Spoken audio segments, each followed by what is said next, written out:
9 o'clock on the East Coast, 6 a.m. on the West Coast, and in Malaysia, we've actually made it to 1980. Imagine that. I'm Jay Sheldon, and I'm not wearing pants. Hey, everybody. Happy Tuesday. We are live triple casting on Facebook Live, YouTube, and Twitch.tv. Twitch.tv, of course, Jay Sheldon, no pants.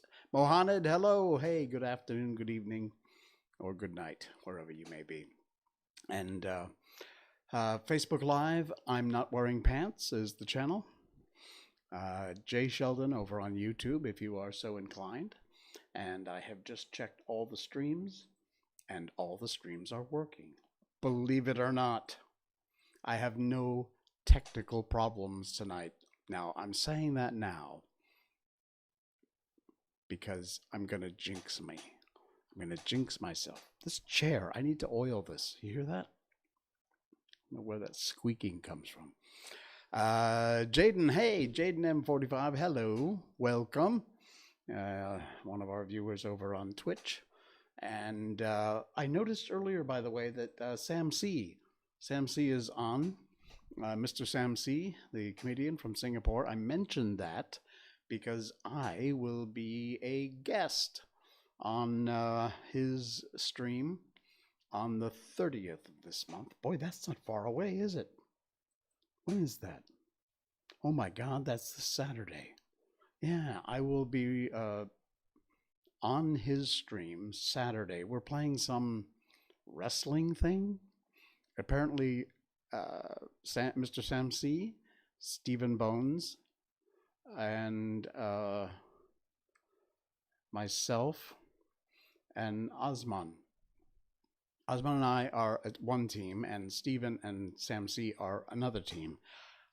I don't know how it works. I don't know what we're doing, but we're doing it. So that'll be coming up. I have no idea.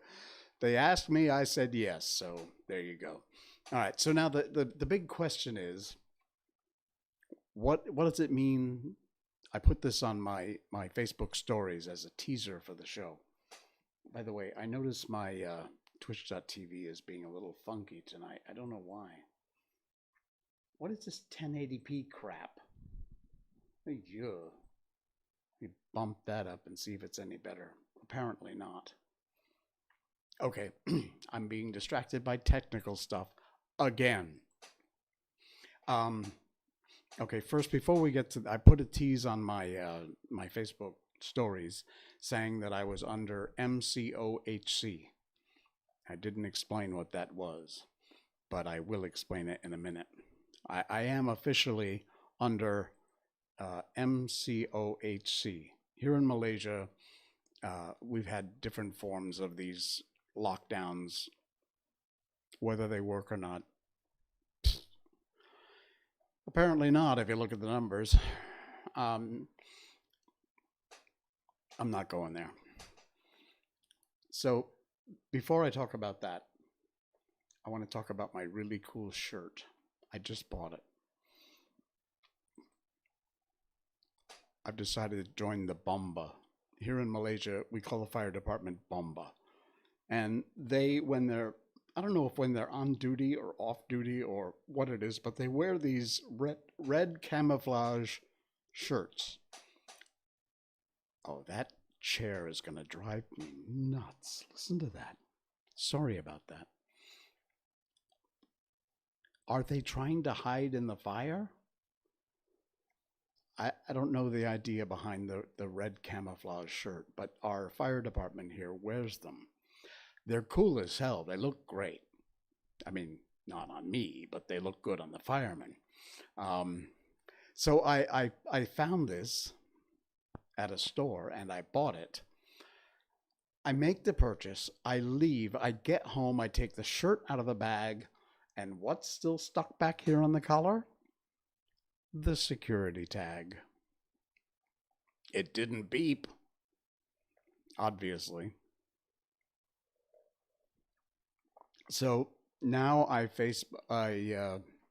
YouTube how to get rid of security tags on clothing. Of course, everyone's saying, "Oh, well, make sure you have the receipt." Blah blah blah. Duh. But anyway, I did find there's like 50 different methods, from smashing it to no, Crystal Violin, you're not late. We're just getting started. And hello, welcome. Thanks for joining, Crystal. Crystal Violin on Twitch. Good morning, good evening, good night. So the security tag is still on. I YouTube how to get rid of it. There's all kinds of methods with putting two forks in reverse and then splitting it, smashing it. Now, if it has an ink cartridge, you're taking a chance. The ink will go everywhere. This was not an ink cartridge. A hacksaw. But the problem is you might damage the clothes. So run for your life. I hope not. So I tried the fork method, and that actually worked. I put two forks. You know how forks are kind of bent up like this? They have kind of a bend. So I put them in like this. I barely got them stuck in between, and then pushed on the handles. I kind of ruined a fork, but one fork is, yeah. No. I have the receipt. It's a legit purchase. They just forgot to take the tag off, and it didn't set off the alarms when I left. So whatever. Obviously not a really good security tag. But I did get it off. It left a small mark, but it's no big deal. It's on the back of the shirt. And besides, now I have my cool red cami Malaysian fireman shirt.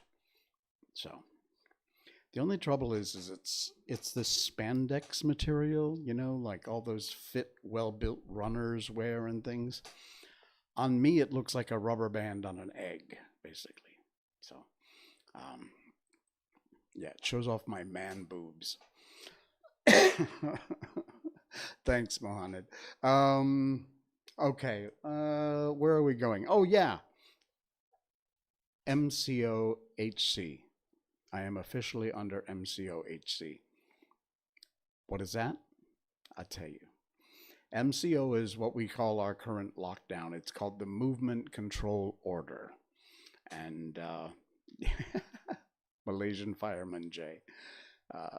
So the Movement Control Order affects everyone. You can only leave the house within 10 kilometers of your home for valid reasons. You need all kinds of paperwork to go to work if you have to work from your office. Most people are working from home.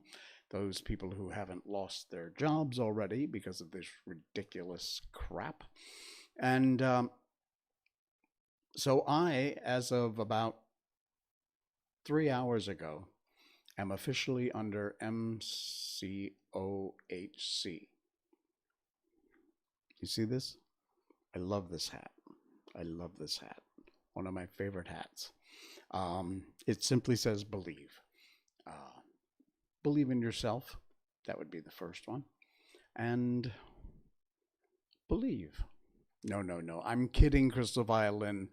MCOHC is a silly thing. Let me take off my headset. Besides, they're on delay and it's driving me nuts. HCOMC stands for Movement Control Order. Haircut. I know. It's a big disappointment, isn't it? My significant other and I gave each other haircuts because the barbershops are closed. So what you wind up with are these basic buzz cuts. Although, nice job. See, it's kind of faded out, faded there on the sides a bit. Normally when I get a, hang on, let me put this hat somewhere. Yeah. HCO haircut. MCO haircut. That's what MCOHC stands for. I'm under a haircut. Normally when I go to the barber, I have like a flat top and it's very buzzed on the sides. I haven't had a haircut in like 5 or 6 weeks. And because my hair is so short that everyone always says, why do you get your hair cut so often? Well, here's the deal. If you have hair that's, down to your shoulders and it grows that much, you hardly notice. But when your hair is like this and it grows that much, it's 2 or 3 times as long. And I wind up looking like a moldy bowling ball. So you have to, and a lot of people have these home buzzers. I know, like our local place that sells online items, Lazada, Shopee, things like that.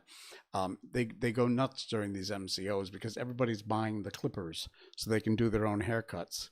And most people, because they're not barbers or hairdressers, at least guys, opt for the simplest thing, which is just and away we go. Fortunately, I managed to get what is not a bad looking haircut with a bit of a fade here and a little longer on the top. Not bad, huh? It's the simple little things. Oh my. And yes, I can still hear this bloody chair popping. I don't know why. What if I sit up like that? Then I won't move around so much. New order in place. MCOHC is now to only affect old guys. It's a boomer thing. It's a boomer thing. Yeah. Doesn't sound like a bad idea, actually. No, yeah, a lot of my friends, I see them on Facebook all the time, especially after the first few weeks of not being able to go to the barber, and then people start to go nuts, and they wind up cutting their own hair. And quite often, they probably shouldn't be cutting their own hair because it's it doesn't always. Yeah, no, it's not going to break. The chair's brand new. I got it as a Christmas gift, and it's very nice. But for some reason, I don't know why, I didn't adjust anything, but for some reason, it's making these funny popping noises tonight. It's steady. It's not going anywhere. But when I lean back, so I'm going to try and avoid leaning back, although that's not terribly comfortable. Okay. What else? Now, I haven't talked to you since what, Saturday night, I think. Sunday was relatively boring. We took the dog out to the park again. Had a great time with Miko. I'm not going to show her Cheongsam yet. I know her Chinese New Year outfit.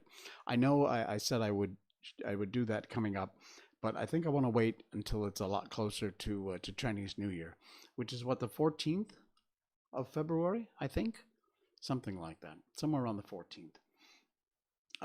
So I will do that, and I'll have her model that. Make yourself comfortable. If I was any more comfortable, I'd be asleep. I think I'd look better with the hat on, but that's all right. See, I keep wanting to lean back. All right. What else is going on? I saw a great one tonight. If common sense were lard, most idiots wouldn't have enough to grease a frying pan. That sounds like a good old-fashioned Southern U.S. saying. It'd probably sound better if I did it with the accent. If common sense were lard, most poor sons of bitches wouldn't have enough to grease a frying pan. Yeah. Oh, Crystal, you are not 15. Seriously. 15! I don't even remember when I was 15. Actually, I kind of do. It was a long time ago. So to you, almost everyone is an old man. All right. What else have we got going on? It's not a whole lot. I'm not going to spend a lot of time online tonight. I just popped in. My schedule says Tuesday, Thursdays, and Saturdays, and so I want to keep to my schedule, um, and keep you all up to date with what's going on. We will get to another chapter in the Wonderful Wizard of Oz. I forget what chapter are we on tonight. We've been cooking. Oh, it's chapter 8 already, the Deadly Poppy Field. So we'll have that coming up. Jaden, how do you think I feel? I'm 21. 21 is a damn good age. I miss being 21. 21 was a great, great age. It was a long time ago for this boomer, but yeah, 21 was great.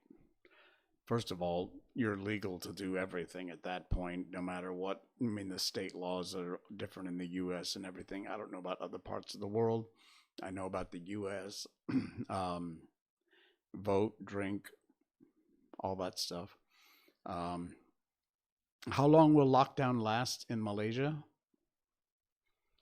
Well, let's see. This is 2021. Next year will be no. Honestly, there is an end date of like February 4th, but if you have any common sense at all, you know that the chances are that it's going to be longer than that. I hope not. It is ruining the economy. It is driving people out of business. Businesses are folding left and right. It is absolutely horrible. And honestly, there are places on the earth where they have not been locked down and they have managed to keep everything under control. The economic impacts, I mean, you know, hey, it's a horrible disease. We have to find a way to fight it. Whether or not locking everybody down is the way, there are arguments on both sides of that aisle. Turning 21 during a pandemic, well, yeah, that's true. It kind of sucks. Actually, it sucks a lot, not kind of.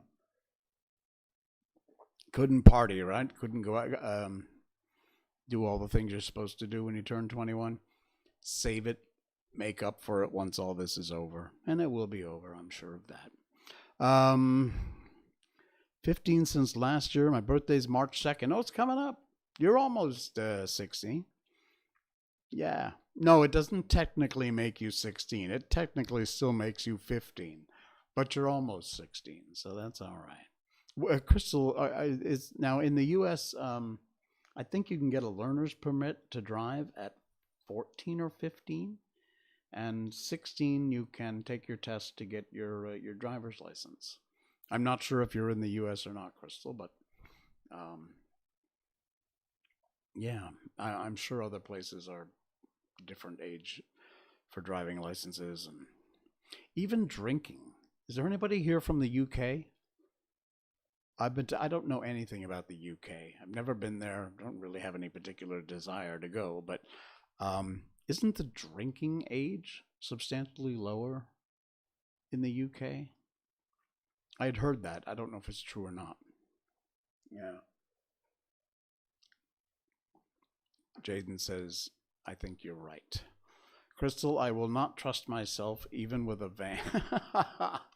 I have owned a couple of vans in my day. Mohana will be 20 in May. All right. I have owned a couple of vans in my day. Back when I was on the air, we talked about Captain Jay, the pilot of the airwaves. We're doing a morning show in radio, and I had this old Ford van. It was blue and white, and because I had this whole pilot theme, where my brand, my persona was Captain Jay, the pilot of the airwaves.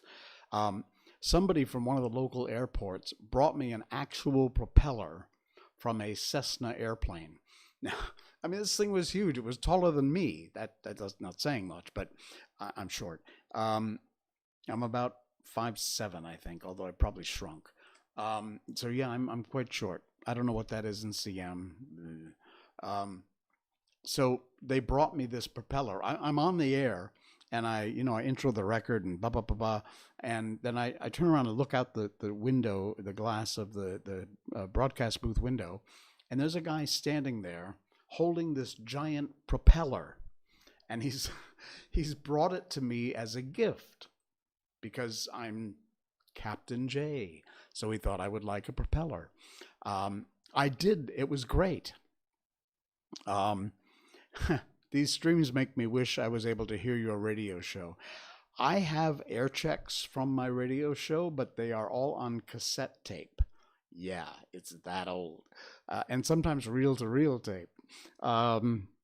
You can hear what we call a telescoped version of both some time that I spent on 96.5 TIC-FM and also at WSNG AM 610. That's where I spent a great deal of my career doing the morning show.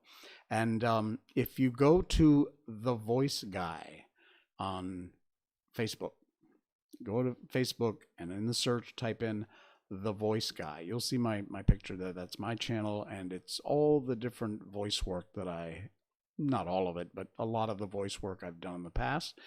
And scroll down through, because there's a lot of crap there. And as you scroll down, you will find what we call an air check from WSNG AM 610 and also 96.5 TIC-FM. And it's just the talking bits with the music cut out in the middle. If I play it here, I'll probably get some sort of copyright strike, so I can't do that, sadly. But yeah, The Voice Guy on Facebook. While you're there, be sure you like and follow the page. So if you want to hear a short mini version of what I used to sound like, you can find it there. What was I talking about? Radio, the propeller. Oh yeah, the propeller. So, I take the propeller and I mount it to the front of my blue and white Ford van. So here's this giant, it's a real propeller from a Cessna on the front of the van. Why the cops didn't pull me over, I have no idea, but they didn't. And then I took I was a nut job back in the day. I took two, they were like Carvacs, but they were shaped like a jet engine. If you take the hose off the Carvac and you just have it, and it plugs into the cigarette lighter, it's got it bulbs out in the middle and then it goes down at the end like that. So it kind of looks like a jet engine. So I mounted them to the back rear of the van up on the top. So now I've got the propeller on the front, two jet engines on the side, and what I could do is I could hit a switch inside the van and these two vacuum cleaners would go and sound like a jet. It was a very popular car on the road in Torrington, Connecticut back in the 80s. Yeah, so that was my van. I turned my personal van into a promotion for my show. It was fun. And then the other van that I owned was a Juara, which is a Malaysian Grandpa J with many stories, a wise old man with no pants. That's me. A Juara, I should try and call up what a Juara is, because it is so hard to describe. I would call it a funeral van.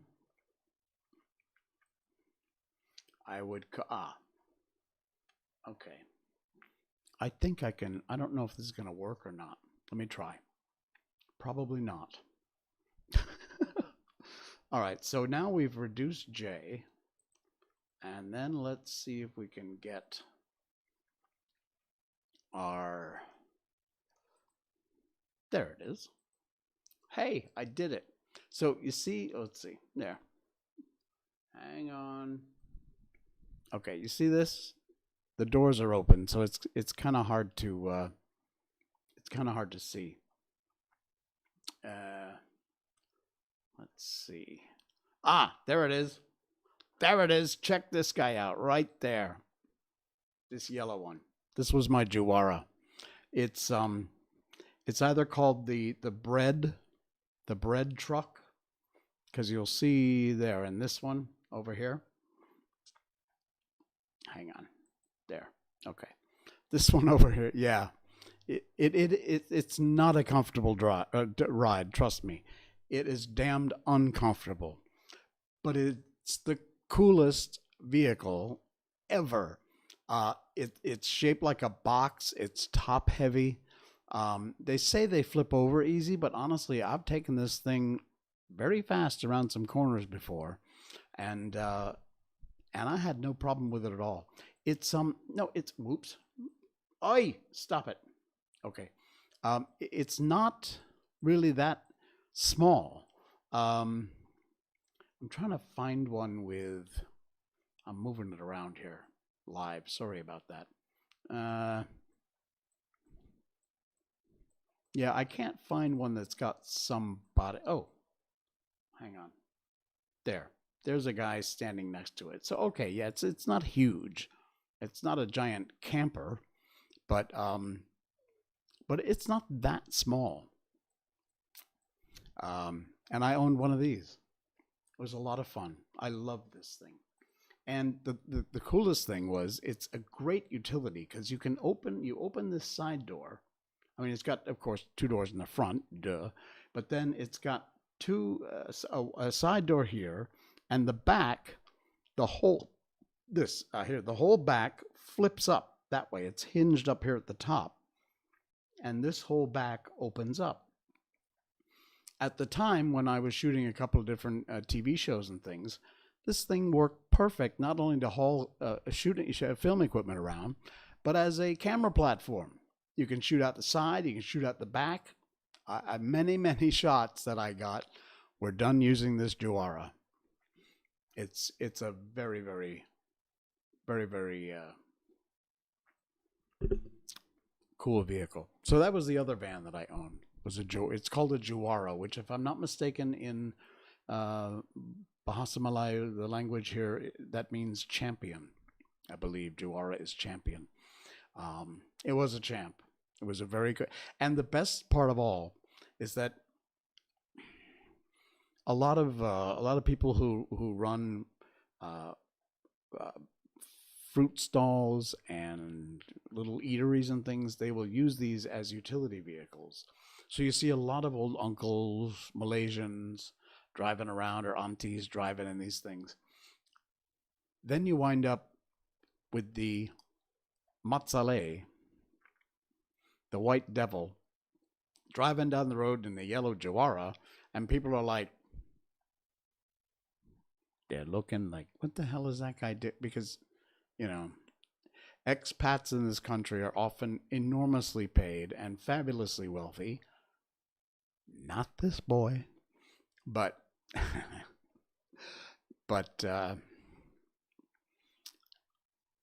to see, and so consequently they're driving Beamers and Mercedes and Lexus and luxury cars.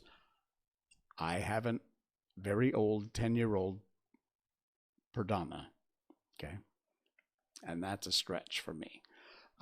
So anyway, to see this Matsale driving down the road in a yellow Juara turned heads. It's very cool. All right.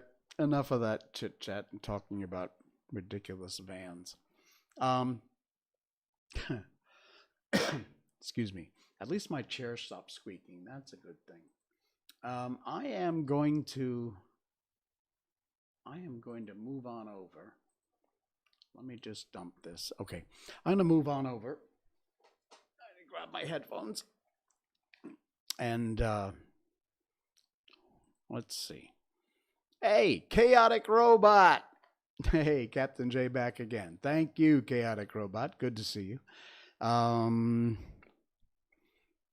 Crystal Violin says, I remember when I was about 8 in summer camp, took one of these to a bus, which was going to take us to our trip spot, Hershey Park. Oh, cool. We barely got anything other than a cake pop. What's a cake pop? And a chocolate bar. Invis Toby. Oh, no, you didn't miss it. We were just BSing about almost nothing. My decent haircut that I got. Okay, dump the headphones because they're driving me nuts. They're delayed. My decent haircut that I got. And other than that, you haven't missed anything. But we are just about to move on into our wonderful Wizard of Oz read, another chapter tonight. So I will be moving on into that in just a bit, and I will be on Mr. Sam C's stream this Saturday. So this Saturday night, you won't see me here on my channels. You will see them. You will see me on Mr. Sam C. So if you wish, please do join in to Mr. Sam C and follow him. He is just what I said, Mr. Sam C, MRSAMSEE. If you're not already a fan and a follower, please do follow. And I'll be on his stream this Saturday night. If I'm not mistaken, it starts at 9. We're playing some sort of wrestling game or something. I don't know. Forgot about school, and now I'm late for class. Oh, man, Crystal, come on. Get your butt in gear. All right. You made him some emotes. Cool. Very well. Very nice. And Viz Toby. Yeah, good luck, Crystal. Thanks for stopping by. And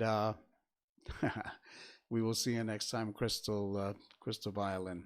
All right.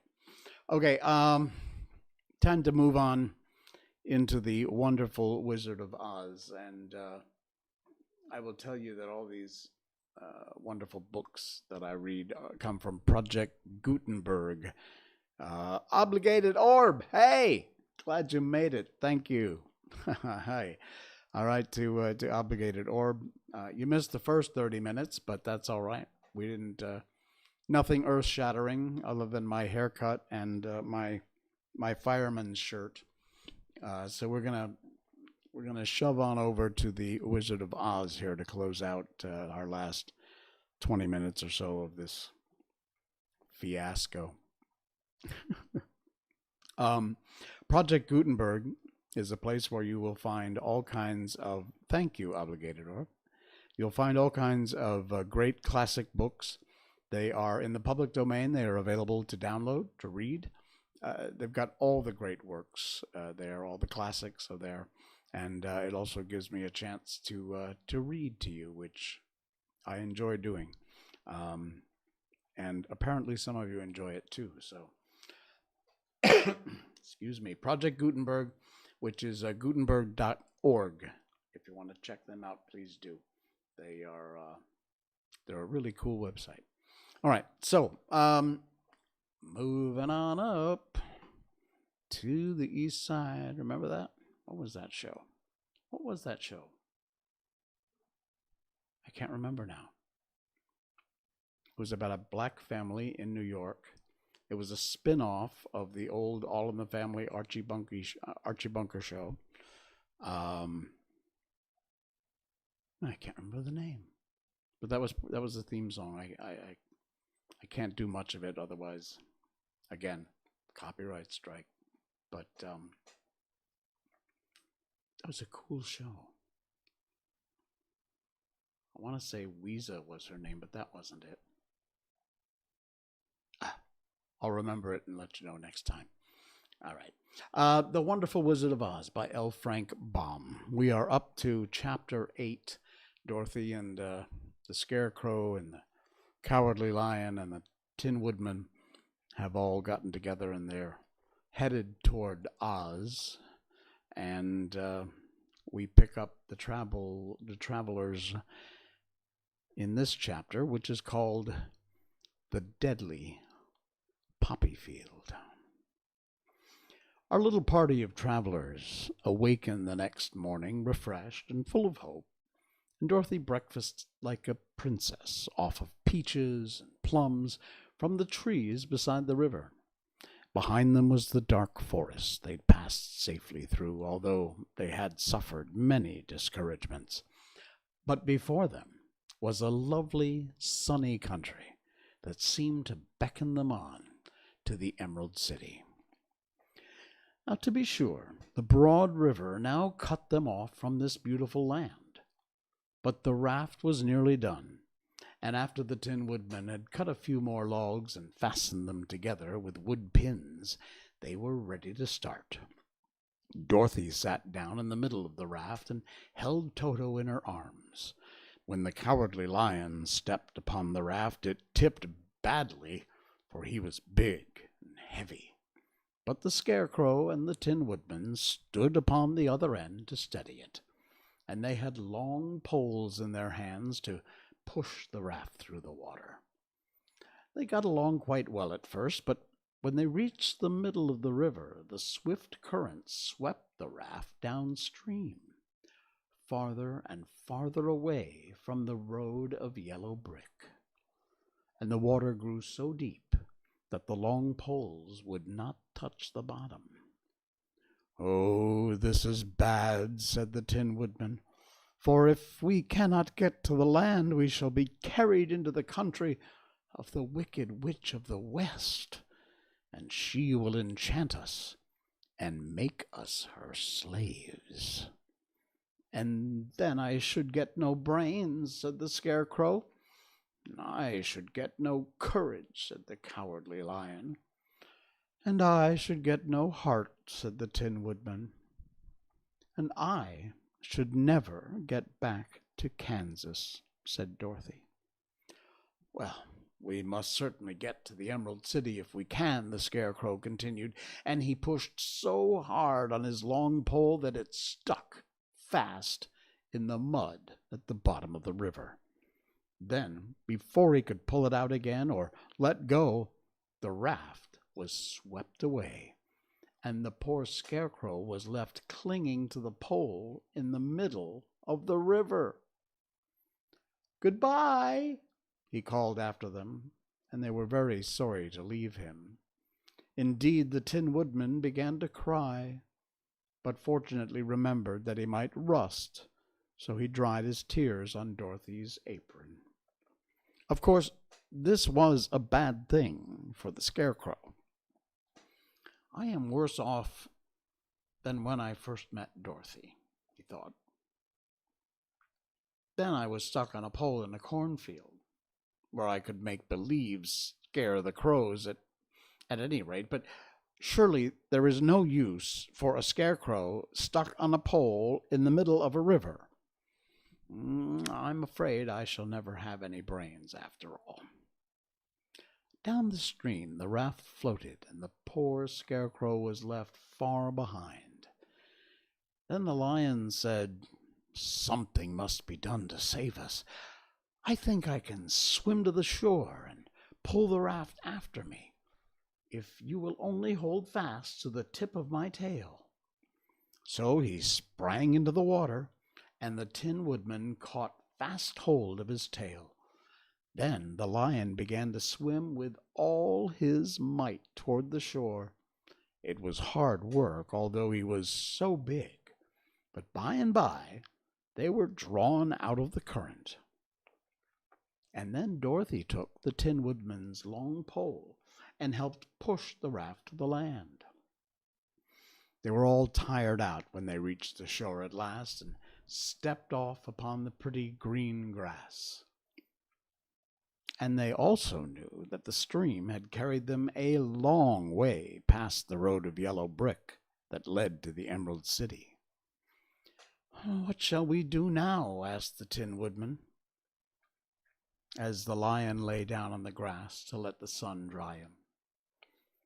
"We must get back to the road in some way," said Dorothy. "The best plan will be to walk along the river bank until we come to the road again," remarked the Lion.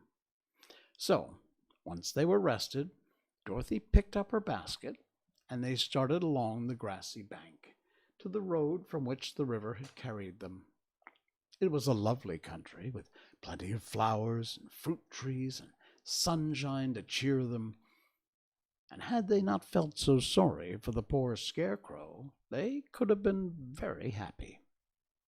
They walked along as fast as they could, Dorothy only stopping once to pick a beautiful flower, and after a time the Tin Woodman cried out, "Look!"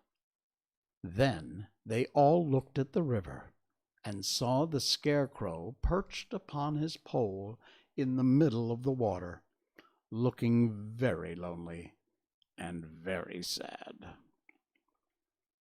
"What can we do to save him?" asked Dorothy. The Lion and the Woodman both shook their heads, for they did not know.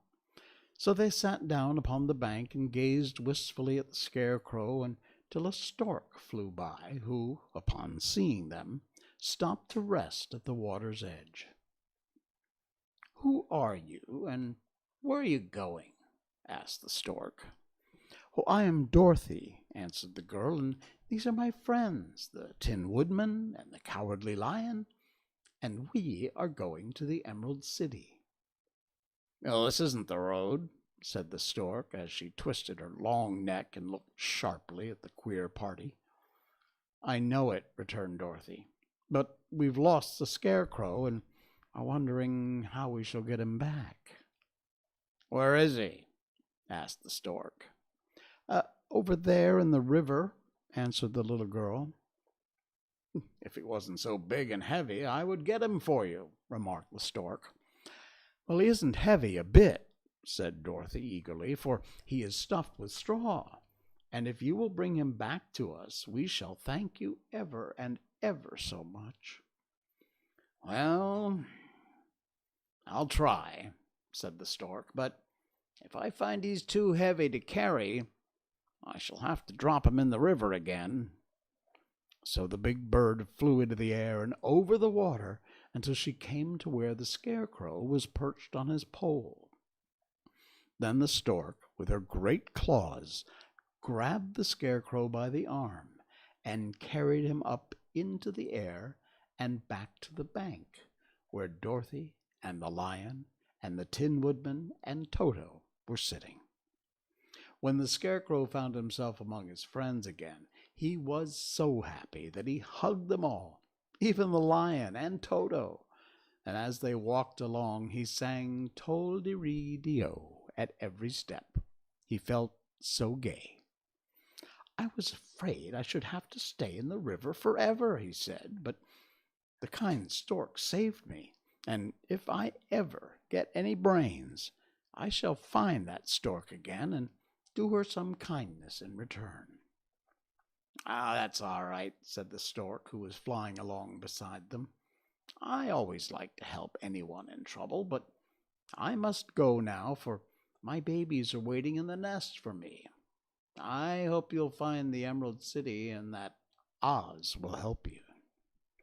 "Thank you," replied Dorothy, and then the kind stork flew into the air and soon was out of sight. They walked along, listening to the singing of the brightly colored birds and looking at all the lovely flowers, which now became so thick the ground was carpeted with them. They were big yellow and white, blue and purple blossoms, besides great clusters of scarlet poppies, which were so brilliant in color they almost dazzled Dorothy's eyes. "Aren't they beautiful?" the girl asked, as she breathed in the spicy scent of the bright flowers. "I suppose so," answered the Scarecrow. "When I have brains, I shall probably like them better. If I only had a heart, I should love them," added the Tin Woodman. "I always did like flowers," said the Lion. "They seem so helpless and frail, but there are none in the forest so bright as these." They now came upon more and more of the big scarlet poppies, and fewer of the other flowers, and soon they found themselves in the midst of a great meadow of poppies. Now it is well known that when there are many of these flowers together, their odor is so powerful that anyone who breathes it falls asleep, and if the sleeper is not carried away from the scent of the flowers, he sleeps on and on forever. But Dorothy did not know this, nor could she get away from the bright red flowers that were everywhere about. So presently her eyes grew heavy, and she felt that she must sit down to rest and asleep. But the Tin Woodman would not let her do this. "We must hurry and get back to the road of yellow brick before dark," he said, and the Scarecrow agreed with him. So they forgot where she was and fell among the poppies, fast asleep. "What shall we do?" asked the Tin Woodman. "If we leave her here, she'll die," said the Lion. "The smell of the flowers is killing us all. I myself can scarcely keep my eyes open, and the dog is asleep already." It was true. Toto had fallen asleep alongside his little mistress, but the Scarecrow and the Tin Woodman, not being made of flesh, were not troubled by the scent of the flowers. "Run fast," said the Scarecrow to the Lion, "and get out of this deadly flower bed as soon as you can. We will bring the little girl with us, but if you should fall asleep, you're too big to be carried." So the Lion aroused himself and bounded forward as fast as he could go. In a moment he was out of sight. "Let us make a chair with our hands and carry her," said the Scarecrow. So they picked up Toto and put the dog in Dorothy's lap, and then they made a chair with their hands for the seat and their arms for the arms, and carried the sleeping girl between them through the flowers. On and on they walked, and it seemed that the great carpet of deadly flowers that surrounded them would never end. They followed the bend of the river, and at last came upon their friend the Lion, lying fast asleep among the poppies. The flowers had been too strong for the huge beast, and he had given up at last, and fallen only a short distance from the end of the poppy bed, where the sweet grass spread in the beautiful green fields before them. "We can do nothing for him," said the Tin Woodman, sadly, "for he is much too heavy to lift. We must leave him here to sleep on forever, and perhaps he will dream that he has found courage at last." "I'm sorry," said the Scarecrow. "The Lion was a very good comrade for one so cowardly, but let us go on." They carried the sleeping girl to a pretty spot beside the river, far enough from the poppy field to prevent her breathing any more of the poison of the flowers, and here they laid her gently on the soft grass and waited for the fresh breeze to waken her. Wow, that was a long chapter. That was chapter 8, the poppy field. Coming up next time on our next stream, we'll move on to chapter 9, the Queen of the Field Mice. Now that's part of the film that I don't think made it into the film. All right, the Queen of the Field Mice is chapter 9, and that's coming up next time on our book.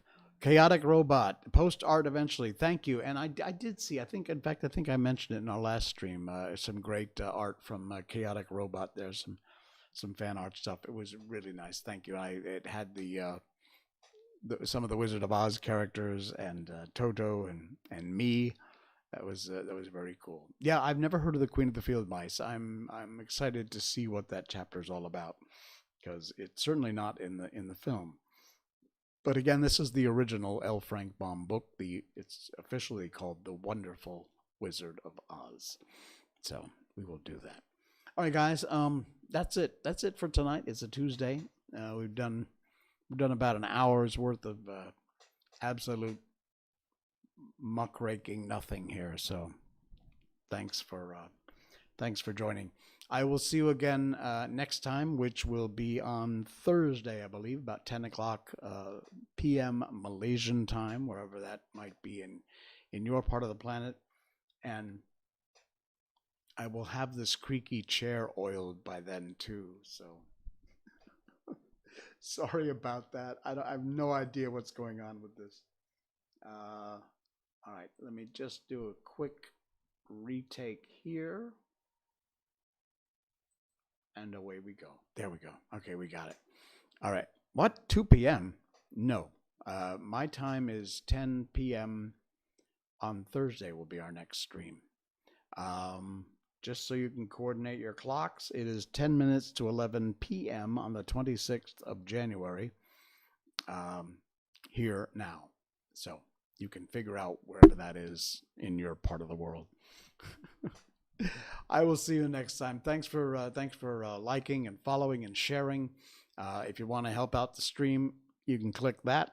And beyond that, I appreciate all of your comments and contributions. Thanks so much, everybody. I'm Jay Sheldon, and I'm not wearing pants. Good night. Yo.